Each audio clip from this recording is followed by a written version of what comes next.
আসসালামু আলাইকুম। বৃত্ত সংক্রান্ত পরিমিতি ক্লাসে সবাইকে আন্তরিক অভিনন্দন ও শুভেচ্ছা।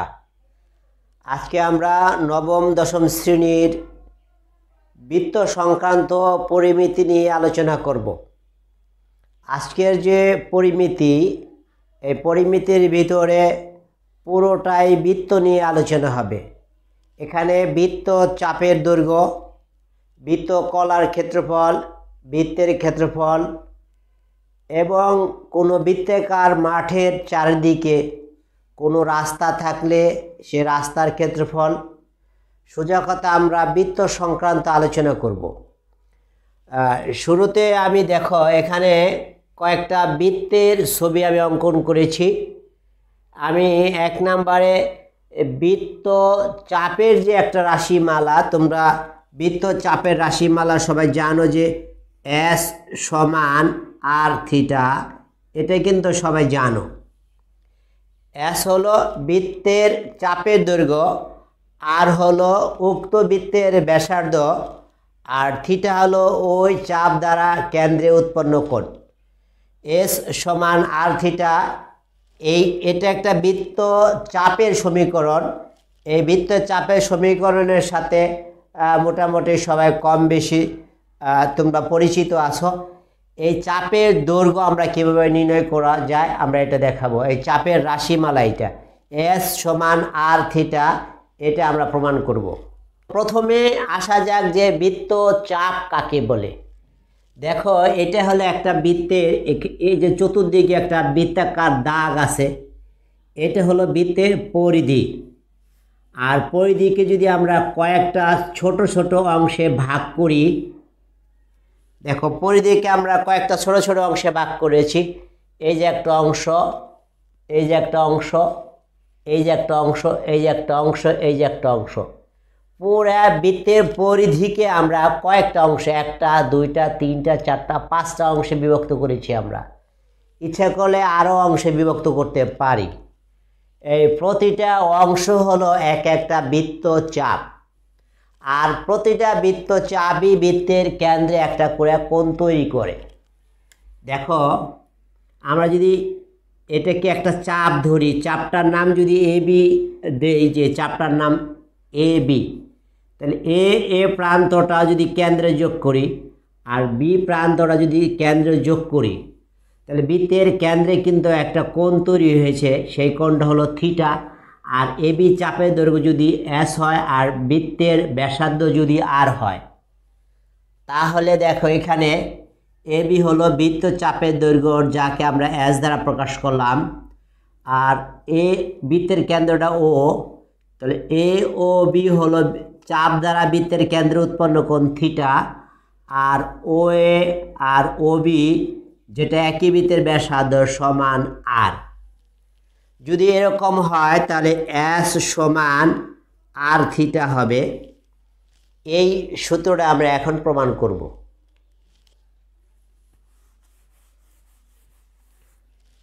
দেখো প্রমাণ করার শুরুতে একটু কথা আমাদের খেয়াল রাখতে হবে, যে বিষয়টা পরিষ্কার থাকা দরকার।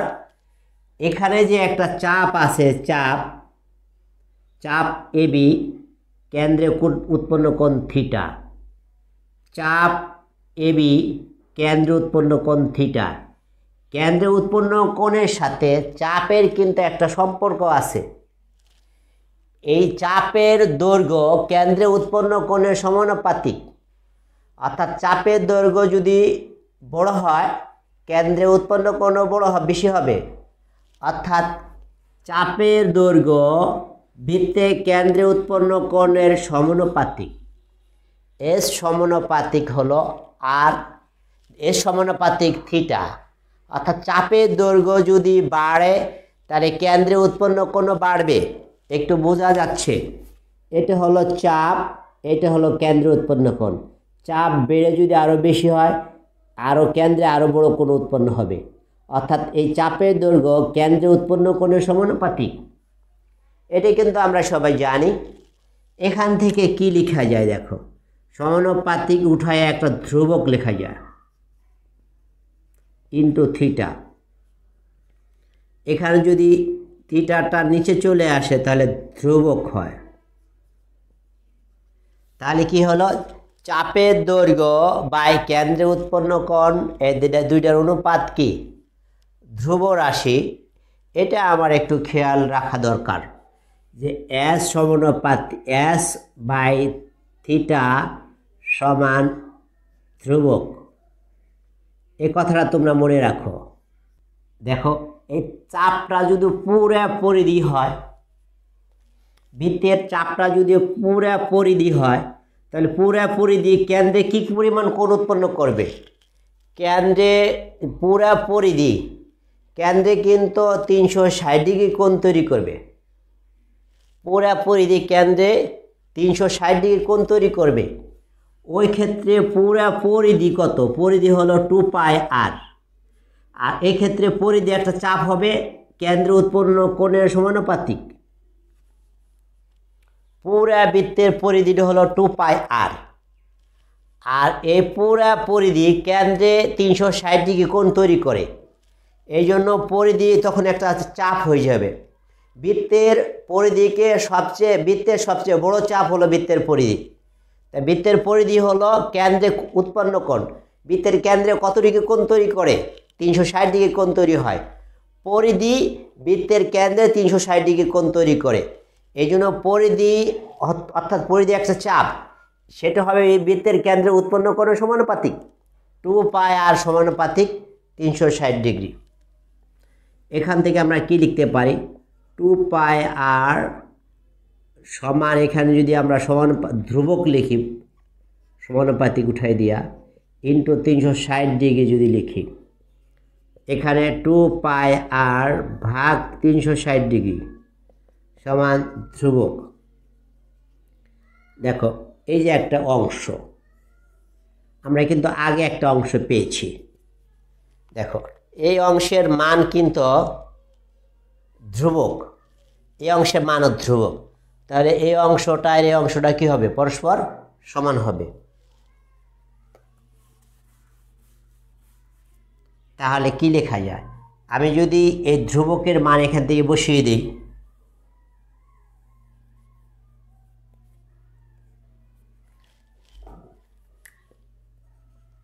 টু পাই আর 360 ডিগ্রি, আর এই ধ্রুবকের মান এস বাই থিটা। এখান থেকে কি লেখা যায়? দেখো, আমরা যদি এভাবে আর গুণ করি তাহলে কত হবে? 360 ডিগ্রি ইন্টু এস সমান 2πr ইন্টু থিটা। 360 ডিগ্রি মানে হলো 2π into S, 2πr into theta. আমি যদি এস রেখে দেই তাহলে 2πr ইন্টু থিটা, নিচে 2π। তাহলে কি হয়? দেখো, 2 কাটা, পাই কাটা, আর থিটা। তাহলে চাপের দৈর্ঘ্য এস সমান আর থিটা। এটা কিন্তু আমাদের প্রমাণ হয়ে গেল। দেখো, আমরা এবার বৃত্তের ক্ষেত্রফল নির্ণয় করার সূত্রটা শিখব। বৃত্তের ক্ষেত্রফল,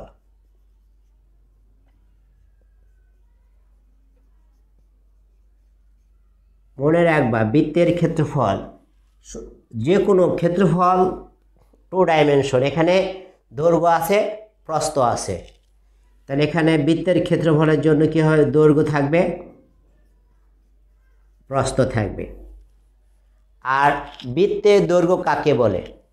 এটা যদি বৃত্ত হয়, এখান থেকে যদি তুমি কেটে দাও, এটাকে যদি টান দিয়ে লম্বা করো, টান দিয়ে যদি তুমি এটাকে লম্বা করো, এভাবে লম্বা করো, এভাবে টান দিয়ে যদি লম্বা করো, এটাকে টান দিয়ে এই পর্যন্ত নিয়ে এসো, এটাকে টান দিয়ে পর্যন্ত নিয়ে এসো, তাহলে এটা হবে বৃত্তের কি? দৈর্ঘ্য, বৃত্তের দৈর্ঘ্য। তাহলে বৃত্তের পরিধি হলো বৃত্তের দৈর্ঘ্য, আর বৃত্তের পরিধি হলো 2πr। আর বৃত্তের প্রস্থ কি? একটু খেয়াল করার বিষয় যে বৃত্তের প্রস্থটা কি মনে রাখতে হবে। বৃত্তের ব্যাসার্ধের অর্ধেক হলো বৃত্তের প্রস্থ। বৃত্তের প্রস্থ হবে ব্যাসার্ধ ভাগ 2। আর ব্যাসার্ধ কি? ব্যাসার্ধ হলো আর ভাগ 2। তাহলে বৃত্তের প্রস্থ হলো r/2। বৃত্তের প্রস্থ হলো r/2। আচ্ছা, তাহলে এই 2 কাটা পাই আর গুণ দিলে r², পাই r² বর্গ একক। আমরা এবার বৃত্ত কলার ক্ষেত্রফল বের করব। বৃত্তীয় কলা কাকে বলে? দেখো,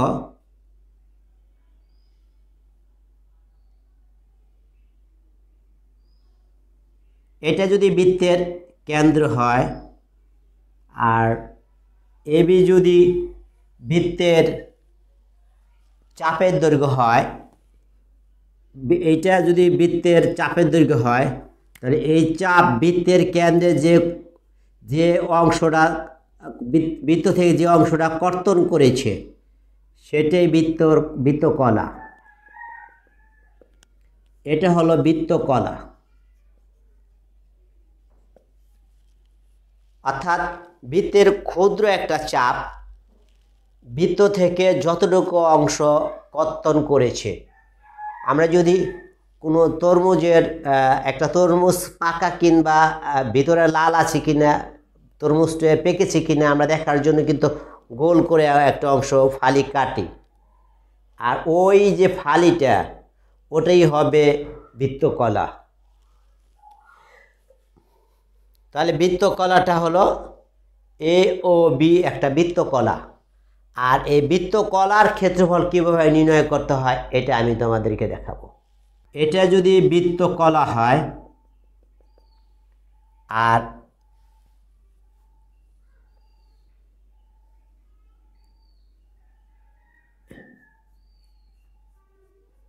এটা যদি বৃত্তকলা হয় আর এই বৃত্তের কলার ক্ষেত্রফল যদি এ হয়, বৃত্তকলার ক্ষেত্রফল কি? এ। আর মনে রাখতে হবে এই বৃত্তকলার ক্ষেত্রফল নির্ভর করে কেন্দ্রে কি পরিমাণ কোণ উৎপন্ন করেছে। অর্থাৎ বৃত্তকলার ক্ষেত্রফলটা কেন্দ্রের কোণের সমানুপাতিক। অর্থাৎ কেন্দ্রে উৎপন্ন কোণ থিটা আর বৃত্তকলার ক্ষেত্রফল যদি এ হয়, তাহলে উৎপন্ন কোণ বাড়লে বৃত্তকলার ক্ষেত্রফলও কি? বৃদ্ধি পাবে। উৎপন্ন কোণ কমলে, অর্থাৎ বৃত্তকলা তৈরি করার জন্য একটা চাপ দরকার, ওই চাপটা কেন্দ্রে থিটা কোণ তৈরি করে, আর থিটা কোণের উপরে নির্ভর করে বৃত্তকলার ক্ষেত্রফলটা। থিটা কোণের মান বাড়লে বৃত্তকলার ক্ষেত্রফল বাড়বে, থিটার কোণের মান কমলে বৃত্তকলার ক্ষেত্রফল কমবে। তাহলে থিটা সমানুপাতিক বৃত্তকলা। তাহলে এখান থেকে লেখা যায় সমানুপাতিক উঠায় লেখা যায় থিটা ধ্রুবক ইন্টু এ। তাই থিটা বাই এ সমান ধ্রুবক। তাহলে এখান থেকে আমরা থিটা বাই এ সমান ধ্রুবক। দেখো, এবার যদি পুরোটাই বৃত্তকলা হয়, পুরোটাই কি বৃত্তকলা হয়, তাহলে কি হবে?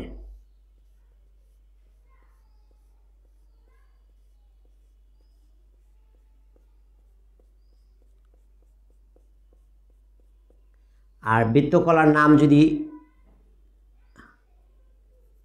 পুরোটাই বৃত্তকলা হয়, তাহলে ওই বৃত্তকলা কেন্দ্রে কী পরিমাণ কোণ তৈরি করবে? ওই বৃত্তকলা কেন্দ্রে 360 ডিগ্রি কোণ তৈরি করবে।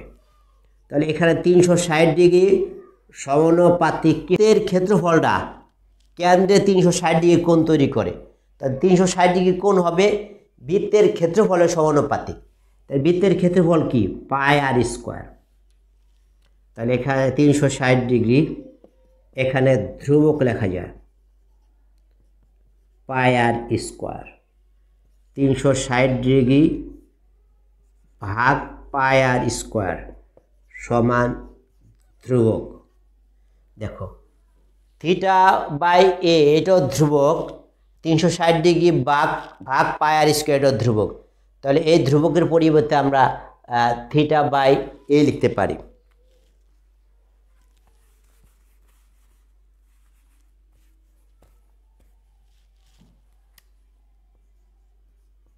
এ লিখতে পারি। এখান থেকে যদি আমরা এটা গুণ দেই, তো এ গুণ 360 ডিগ্রি সমান এটা যদি গুণ দেই পাইর স্কোয়ার ইন্টু থিটা, আর এখান থেকে যদি এ রেখে দেই তাহলে পাই আর square into theta by 360 degree. ঠিক আছে, আর এখানে যদি থিটাটার মানও ডিগ্রিতে থাকে, নিচেও ডিগ্রি থাকবে না, কারণ থিটার মান আছে 75 ডিগ্রি মনে করো, আর এখানে 360 ডিগ্রিতে ডিগ্রি ডিগ্রি কি যাবে, কাটা যাবে। তো এই ক্ষেত্রে এ সমান পাই আর স্কোয়ার ইন্টু থিটা, নিচে হবে 360। বৃত্ত কলার ক্ষেত্রফল এ সমান পাই আর স্কোয়ার ইন্টু থিটা বাই 360। তো এটা হলো বৃত্তকলার ক্ষেত্রফল। তা আমরা বৃত্তকলার অপর নাম আছে বৃত্তাংশের ক্ষেত্রফল চাই, তাহলে একই সূত্র আমরা ব্যবহার করব। সংক্রান্ত গাণিতিক সমস্যা দেখো, এখানে কিন্তু বৃত্তাকার একটা মাঠের কথা বলছে। দেখো বৃত্তাকার একটা মাঠের চারিদিক দিয়ে একটা বৃত্তাকার রাস্তা আছে। বৃত্তাকার মাঠের চারিদিক দিয়ে যে রাস্তা থাকবে ওই রাস্তা বৃত্তাকারই থাকবে। বৃত্তাকার রাস্তা হওয়ার কারণে দেখো এটা রাস্তা, এই যে বৃত্তাকার রাস্তা, এই বৃত্তাকার রাস্তার দুইটা পরিধি আছে। একটা হলো ভিতরের পরিধি, দেখো এই যে ভিতরের পরিধি, আর একটা এটা বাইরের পরিধি। তা বোঝাই যাইতেছে যে রাস্তা, বৃত্তাকার রাস্তার বাইরে যে পরিধিটা, বাইরের পরিধিটা ভিতরের পরিধির চেয়ে 44 মিটার বড়। এখানে প্রশ্ন বলা আছে যে রাস্তাটার প্রস্থ কত। এখানে দেখো এই যে একটা রাস্তা আছে, এই যে একটা রাস্তা, এই যে ভিতরের একটা পরিধি, এটা ভিতরের পরিধি, আর এই যে একটা পরিধি এটা হলো বাইরের পরিধি, এটা বাইরের পরিধি। তো বাইরের পরিধিটা ভিতরের পরিধির চেয়ে 44 মিটার বড় যদি হয়, তার রাস্তাটা চওড়া কত। দেখো আমরা যদি রাস্তাটা চওড়া ধরি, এই বৃত্তের ভিতরের ব্যাসার্ধ যদি আর ধরি, আর রাস্তার চওড়া যদি এক্স ধরি, দেখো এটা হলো বৃত্তাকার মাঠের ভিতরের ব্যাসার্ধ, আর এটা হলো বৃত্তাকার মাঠের বাইরের ব্যাসার্ধ। মনে রাখতে হবে যদি কোনো বৃত্তাকার মাঠ বা বৃত্তাকার জিনিসের পরিধি বের করতে হয়, তাহলে তার একটা কেন্দ্র লাগবে এবং তার ব্যাসার্ধ লাগবে।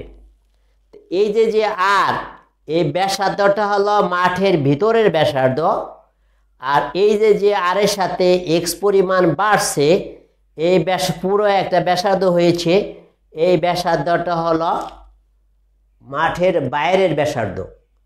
তা যেহেতু ব্যাসার্ধ দুইটা, বৃত্তের পরিধিও দুইটা হবে।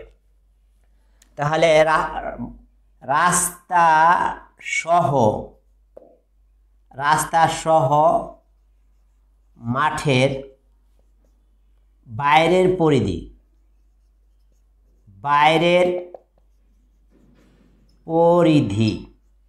আর পরিধি কিভাবে বের করতে হয়, এই হলো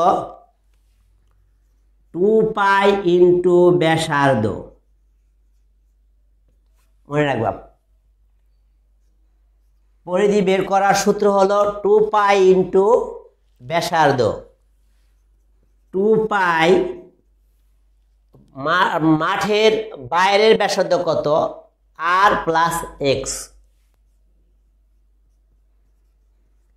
তাহলে এটা হলো রাস্তা সহ মাঠের বাইরের পরিধি 2 পাই আর প্লাস এক্স। মাঠের ভিতরের পরিধি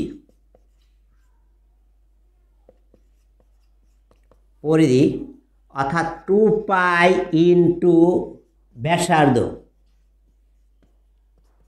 টু পাই, এখানে ব্যাসার্ধ ভিতরের পরিধির জন্য ব্যাসার্ধ কিন্তু আর, তাহলে 2 পাই আর। তাহলে এটা হলো রাস্তা সহ মাঠের বাইরের পরিধি, এটা হলো রাস্তা বাদে মাঠের ভিতরের পরিধি। তা রাস্তা সহ মাঠের বাইরের পরিধি চেয়ে এই পরিধিটা রাস্তার বাদে ভিতরের পরিধি চেয়ে 44 মিটার বড়, তাহলে এটা আর এটার বিয়োগফল হলো 44 মিটার। প্রশ্ন মতে 2 পাই আর প্লাস এক্স, এটা হলো রাস্তা সহ মাঠের বাইরের পরিধি, মাইনাস এটা হলো রাস্তা বাদে মাঠের ভিতরের পরিধি, এটা হলো 44 মিটার।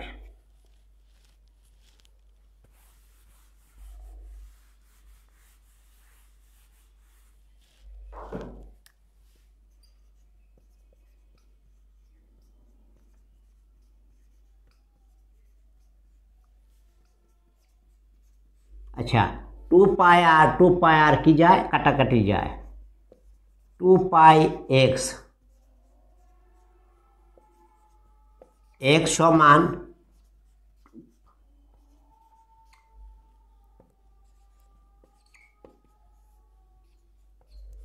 এখন যদি পায়ের মান বসাই দাও তাহলে পায়ের মান 22/7।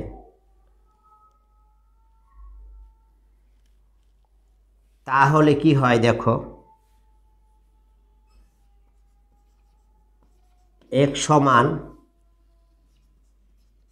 নিচের 7 কিন্তু উপরে যায় আর নিচে 44 থাকে, তাহলে এক্স সমান 7। তা রাস্তাটা 7 মিটার চওড়া, পায়ের মান 22/7, এটা পায়ের মান। পায়ের আরও মান আছে 3.1416, এটা ধরে করলেও আর রাস্তাটা 7 মিটার চওড়া হবে। দেখো আরও একটা গাণিতিক সমস্যা, এর 6 নম্বর গাণিতিক সমস্যাটা, এটা বৃত্ত সংক্রান্ত। একটি বৃত্তাকার পার্কের ব্যাস হলো 26 মিটার, পার্কের চারিদিকে 2 মিটার চওড়া একটা পথ আছে, পথের ক্ষেত্রফল নির্ণয় করো। এখানে দেখো এই বৃত্তাকার একটা পার্ক, এটা হলো বৃত্তাকার একটা পার্কের এটা ব্যাস 26 মিটার ব্যাস, এরকম একটা বৃত্তাকার পার্ক। এই পার্কে দেখো চারিদিকে 2 মিটার চওড়া, এরকম 2 মিটার চওড়া, এখানে এরকম 2 মিটার চওড়া, 2 মিটার চওড়া, দেখো 2 মিটার চওড়া একটা রাস্তা আছে, 2 মিটার চওড়া। যেহেতু পার্ক বৃত্তাকার, রাস্তাও কি বৃত্তাকার, এই 2 মিটার চওড়া রাস্তা, তাহলে রাস্তার ক্ষেত্রফল কত? এখনো পার্কের ব্যাস আছে কিন্তু 26 মিটার, আর ব্যাসের অর্ধেক হলো ব্যাসার্ধ, তাহলে ব্যাসার্ধ হলো 13 মিটার হবে ব্যাসার্ধ। দেখো পার্কের ব্যাসার্ধ 13 মিটার, আর পথ হলো 2 মিটার, তাহলে পথ সহ পার্কের একটা ব্যাসার্ধ থাকবে, পথ বাদে পার্কের একটা ব্যাসার্ধ থাকবে। আমরা যখন পথ সহ ব্যাসার্ধ নিয়ে ক্ষেত্রফল বের করব, তা থেকে পথ বাদে ব্যাসার্ধ দিয়ে একটা ক্ষেত্রফল বের করব, দুইটার ক্ষেত্রফল বিয়োগ করলে পথের ক্ষেত্রফল পাওয়া যাবে। তাহলে পথ সহ পার্কের ব্যাসার্ধ, পথ সহ পার্কের ব্যাসার্ধ, পার্কের পথ হলো, পার্কের ব্যাসার্ধ হলো 13, পথ হলো 2, তাহলে 15 মিটার হলো মানে পথ সহ পার্কের ব্যাসার্ধ। এখন পথ বাদে পার্কের ব্যাসার্ধ,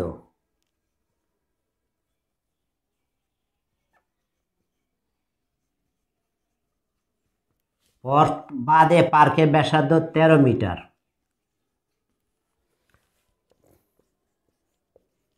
পথের ক্ষেত্রফল দেখো, আমরা জানি ক্ষেত্রফল হলো পাই ইন্টু ব্যাসার্ধ স্কোয়ার। তাহলে ব্যাসার্ধ হলো 15। এটা হলো পথ সহ পার্কের ক্ষেত্রফল, পাই ইন্টু ব্যাসার্ধ স্কোয়ার। এটা পথ সহ পার্কের ক্ষেত্রফল। আমরা পাই ইন্টু, যখন পথ বাদে পার্কের ব্যাসার্ধ হবে 13, তাহলে আমরা এটা পথ সহ পার্কের ক্ষেত্রফল আর পথ বাদে পার্কের ক্ষেত্রফল। এটার ভিতরে পথ আছে, এটার ভিতরে পথ নেই, দুটোই বিয়োগ করলে পথের ক্ষেত্রফল। যেহেতু পাই যদি কমন নেই, 15 স্কোয়ার করলে 225 আর 13 স্কোয়ার করলে 169। এটা হলো বর্গ মিটার।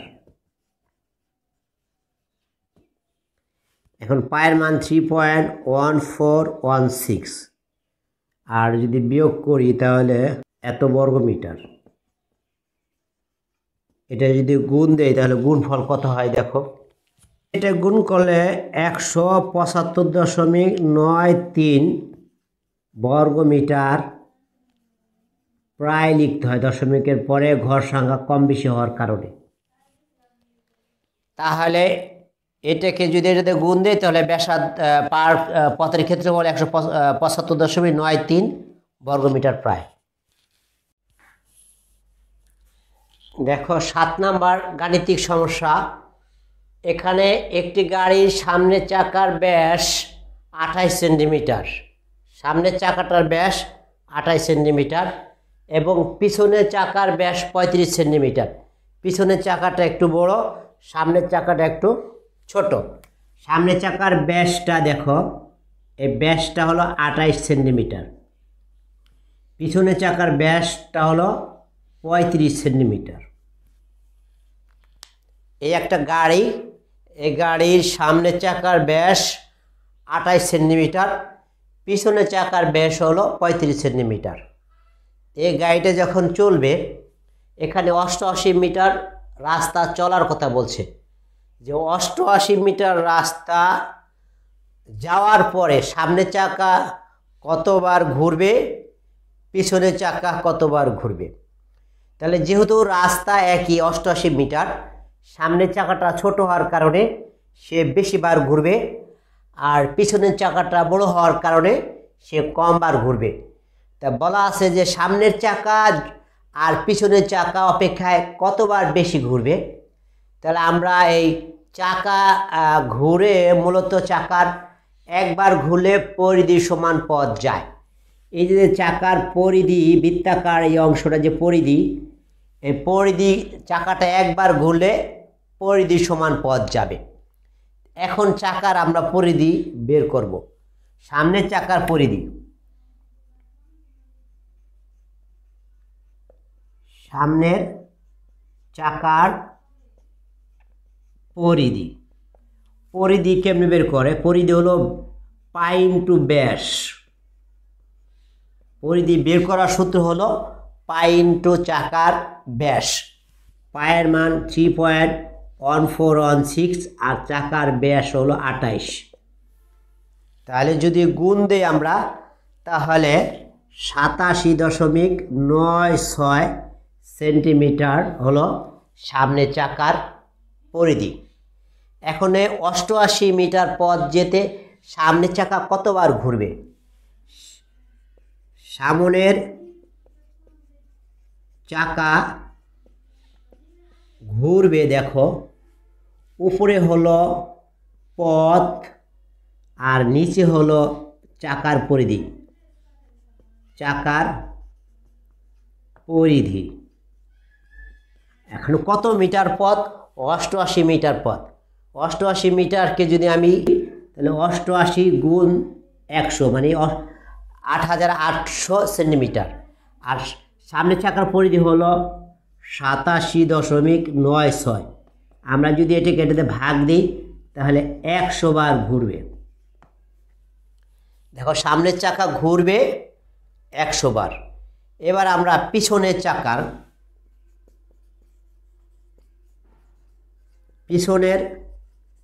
চাকার পরিধি হলো পাই ইন্টু ব্যাস।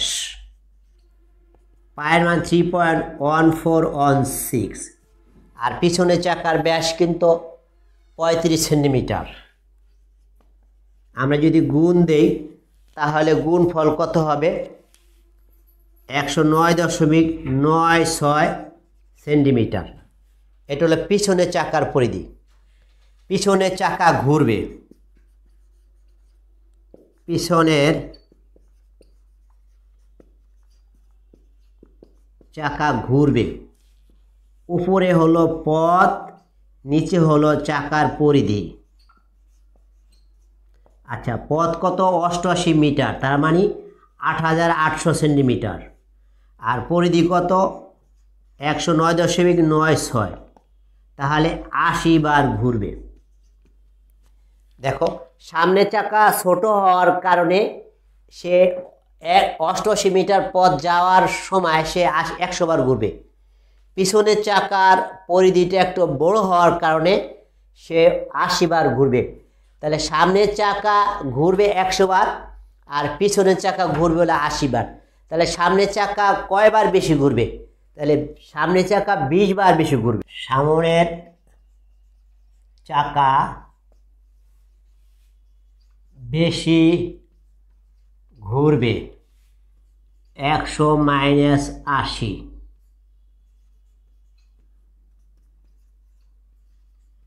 তাহলে সামনের চাকা 20 বার বেশি ঘুরবে। এই ছিল বৃত্ত সংক্রান্ত পরিমিতি আলোচনা। আজকে আমরা বৃত্তের গাণিতিক সমস্যার সমাধান করলাম। যে সমাধানগুলি করলাম এগুলি খুব গুরুত্বপূর্ণ। এগুলি বারবার প্র্যাকটিসের দ্বারা এই অধ্যায়ের অন্য গাণিতিক সমস্যাগুলিও তোমাদের জন্য সহজ হয়ে যাবে। সবাই ভালো থাকে এই প্রত্যাশায়। আসসালামু আলাইকুম।